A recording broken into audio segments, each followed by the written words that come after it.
Magandang araw sa ating lahat. Ako po si Mark Onyate. Ako po ay narito upang ibahagi sa inyo ang kahalagahan ng pagtangkilik sa sariling atin. Sa mundo ngayon na puno ng globalisasyon at modernisasyon, mahalagang maunawaan natin ang kahalagahan ng pagpapahalaga sa ating sariling kultura, tradisyon at produkto. Ang pagtangkilik sa sariling atin ay naglalayong palaganapin at suportahan ang mga lokal na produkto at serbisyo.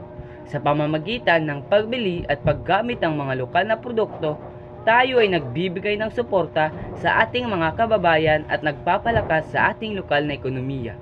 Ito ay nagreresulta sa paglikha ng trabaho at pag-unlad ng ating komunidad. Bukod sa ekonomikong aspeto, ang pagtangkilik sa sariling atin ay nagbibigay rin ng pagpapahalaga sa ating kultura at identidad bilang isang bansa, sa pamamagitan ng pag-aaral at pagpapahalaga sa ating sariling kasaysayan, panitikan, sining at musika. Nagiging malalim din ang ating pagkakaunawa sa ating pagkakakilanlan bilang mga Pilipino.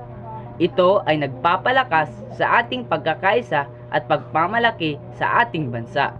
Sa panahon ngayon na napapalibutan tayo ng mga dayuhang produkto at impluwensya, mahalagang manatiling matatag at hindi mawala ang ating sariling pagkakakilanlan.